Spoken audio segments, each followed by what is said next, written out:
سلام الحباب، واش حوالكم؟ جيت لكم فيديو جديد. شوفوا اقعدوا مليح ووجدوا لي رواحكم باسكو حكايه 100% حقيقيه وجزت حتى في التلفزيون. صح تخوف وتحبس الراس. واحد زوج مع جنيه لازم تسمعوا حكايته، وبلا ما نطول عليكم ما تنسوش تخلوا لي ابوني وجيم هكذا باه يوصلكم كامل القصص باذن الله. ويلا نبدو الحكايه. عباس 33 سنه اللي تزوج بجنيه وراح حتى العين معاها وجاب معاها دراري. بصح كيفاش؟ لانه على باله مليح واش عايش ومازالو عايش حتى لدركا.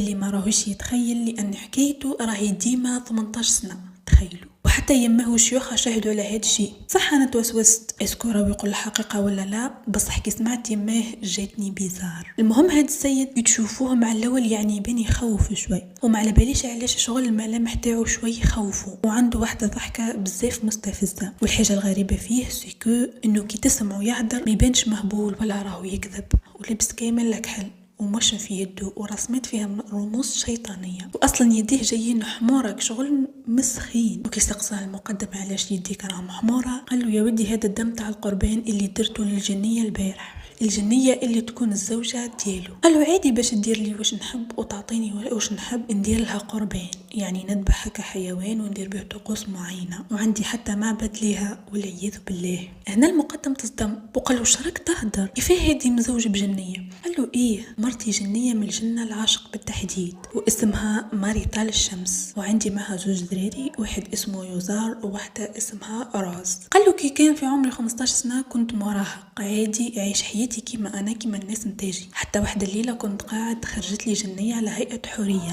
قال له يا ودي آية في الجمال، وطويلة بزاف شي 5 مترات، وشعرها طويل بزاف مخبي كامل جسمها، ودايرته على جنب، وقالت له بلي انا مرتك من وانت صغير، ورجع ديما تخرج له الخطر على هيئة معينة، حتى خرجت له على هيئة انسان، يعني بنت عادية وبزاف شابة، ويعني صح تبان تاع الصح. المهم ديما تخرج له بهيئة مختلفة، وكل خطرة تكون شابة على المرة اللي فاتت، حتى النهار اللي قالت له اذا راك حاب تتزوج بيا باش نكونوا يعني في علاقة تاع الصح، ماشي غير هكذاك نخرج لك، لازم تجي تتزوجني من العالم ديالي اللي هو عالم الجن، لانه قال بلي الجنية العاشقة ما تقدرش تتزوج مع انس، يعني هو من عالم وهي من عالم، لازم حتى يجوزوا على محكمة الجن كي هي كي هو. ثم قالت له راني هدرت مع العالم ديالي وقلت لهم بلي اني حابه نتزوج معاك، بصح سجنوها، ولازم هو يروح العالم السفلي ديالها ويبقى فيه 3 ايام، ويجوز على المحكمه يعني محكمه الجن مع القضاة وكل شيء، ويستني معاه معهد راني قبلت بالشروط ديالك باش يعني يقدروا يتزوجوا. ثم قالها اوكي. وكما كان الحال راح في واحد المكان معزول بالتحديد في الجبل، وما حبش يقول وين، قال بلي الجن هو اللي حدد الموقع وما عندوش حتى الحق يمد التفاصيل يعني حول هذه الامور. ثم عزل روحه في واحد الجبل وقال بلي دخل العالم السفلي، وقال لهم بلي جيت نتزوج ماريطال الشمس اللي راهي محبوسه عندكم، ودخلوه ديريكتومون للمحكمه وشاف القضاة للتم. شتو شاني نحكي لكم تبين حاجه ما تدخلش في الراس، يبقى هو حكاها بكل برود دم، يعني ما تقولوش كامل راهو يكذب. وقال بلي العالم ديالهم تقريبا كما العالم ديالنا، برك شايف الجن على هيئه انسان، والاشكال ديالهم برك شوي مختلفه علينا. ومن بعد بصم بالدم على العهد وتزوج بالجنيه العاشقه، وعاود رجعها العالم تاعنا، ويقول بلي ديما جا على هيئه اجمل بنت في الكون. وحتى تحدى المقدم وقال له روح سقسي ضيعه يعني وين كان ساك، وروح سقسي الناس اللي تم 6 شهور وهما يسمعوا في الغناء، يعني صح كانوا معرسين تاع الصح 6 شهور. وحتى كي شاف المقدم وحتى كي شك المقدم في مصداقيه هذه الحكايه، قال له يا ودي اسمعني، قال له رحت عند شحال من شيخ وشيوخ، وهذوك الشيوخ يعني تاع الصح، وقال له بلي ما يقدروا ليش باسكو كاينه مورايا عشيره تاع الجن، وبلي الجنيه العاشقه اللي تعشق فيك تعتبر اميره عنده، وراح تقول اللي انت ملكها، ويعني ما كانش اللي يقدر لها. والحاجه اللي تحبس الراس يا الحباب انه عطى عده اسماء تاع شيوخها، وقال له روح سقسيهم وعيط للي تحب، وقال له ميم وين يسكنوا، وهاد الشيوخ روحانيين يعني تابعين لدار فتاوي، يعني يزوجوا ويطلقوا عادي بالنسبه ليه ماشي مشعوذين. المقدم عيط لواحد منهم على المباشر واكد انه صاحب السيد متزوج مع جنيه، بس غير المقدم دا يسقسي اسئله كثر، هو خاف وكوب عليه ديريكتومون. يعني عباس مقتنع كليا انه صح مزوج بجنيه، وحتى يماه اكدت هذا الشيء، وعيشت صوالح بزاف بيزار كانوا وصلوا لهم بس كان حيحبس تاع الصح.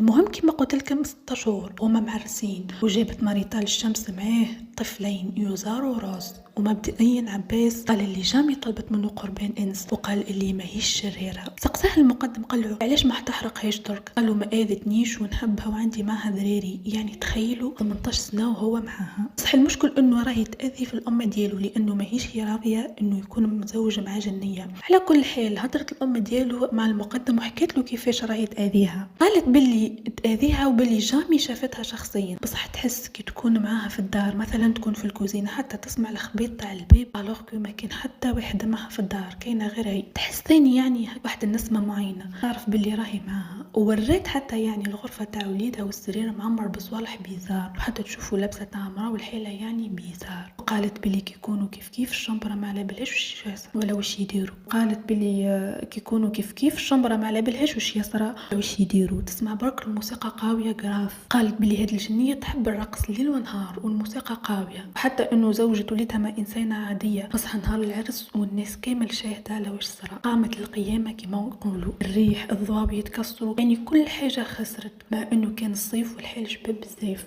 في ضربه جات زوبعه وخسرت كلش. ويماه قالت بلي هي اللي عملتها، ما حبتش يعاود عليها الزواج. تخيلوا ما خلاتوش يعني. يماه بزاف خايفه منها وقالت ايه تقدر تاذيني، اصلا اذتني من قبل. حكيت بلي خطره ساقط الطوموبيل تاع عباس هي وبنتها وما كانش على بالها بلي الجنيه كانت حضرت عباس. قالت له الطوموبيل ما كانش اللي سوقها غير انت. وكي ساقوها تقلبت بهم الطوموبيل 5 مرات، وقالوا بلي يعني سلكوا بمعجزه. مسكينه يماه متمنيه انه يحرقها وتخرج من الدار باسكو ما راهيش مهنيه وخايفه كاش نهار يدير لها كاش حاجه. اصلا هذا الشيء كامل صار في دارها، يعني تخيلوا، وتحت السقف ديالها نهار كامل، والغنى وطقوس غريبه والقربان والدم والحيلة. يعني كيفاش ترتاح؟ مستحيل. إلا أنه عباس رفض يحرقها. قال له علاش نحرقها؟ أنا ما آذتنيش، إذا آذت يما تحرقها إذا قدرت. يعني ممسي على بالو بلي آذت يماه وقادرة حتى كش ما دير لها ما حبش يحرقها. خير الجنية على يماه نعم. وقال يجوا ليه بزاف ناس يطلبوا منه صوالح بيزار، مثلا المراه يكون يعنفها راجلها تقول له رجعوا لي كي الكلب، اللي يقول له يديرها. اللي يحبوا يفرقوا بين الراجل وزوجته وغيرها وغيرها وغيرها. وعباس عاود أكد انه ماهوش مهبول بكل قواه العقليه.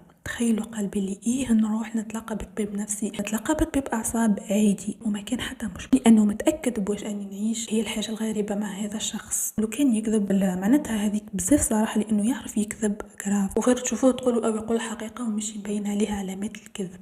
ويلو سبحان الله، يحكي بواحد المصداقيه واحده ثقه في النفس. راسكم يحبس. انا دوخني. كاينه حاجه واحده برك، انه كي قاموا بتحليل الماده اللي كانت في يده هذيك الحمراء، صابوا باللي ماشي دم برك، مسحوق احمر كان في يده. هو اصلا قال اللي كذبح حجاجه باش يعني يديرها قربان للجنيه، خلط الدم مع زعفران ومسحوق احمر. تسمى كابابل كي غسل يده هذاك الدم كان راح، والمسحوق قاعد. لا كابابل يكذب، يعني جامي ذبح دجاجه وجامي دارها قربان وجامي كان الدم في يده. اصلا هذه اخر معلومه انما بين انه كذاب، وهذه الحكايه ما كانش كامل منها في هذه الحاله. يعني كيفاش يماه شيوخها كامل شاهدوا معاه وقالوا اللي يا ولدي شفنا صوالح بيزار، اما صح عايش صوالح من عالم اخر، باش الناس تقتنع، لانه كان بزاف ناس ما يامنوش غير يعني هذيك الماده الحمراء في يده وهي الدم. المهم امنوني برك، هي الجن كاين منه عنده صوره في القران الكريم على كل حال، وعالم الجن والسحر كاين منه مذكور في القرآن. طب بصح واش عايش عباس صح ولا لا؟ قولوا لي رايكم انتم في التعليقات، يعني يهمني بزاف.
عكل الحال.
هذا عباس جاي يحكي حكايته في قناة LBC اللي هي قناة لبنانية، وقال بلي الغرض ديالو هو انه الناس تأمن باللي هادو الصوالح يصروا في العالم ديالنا.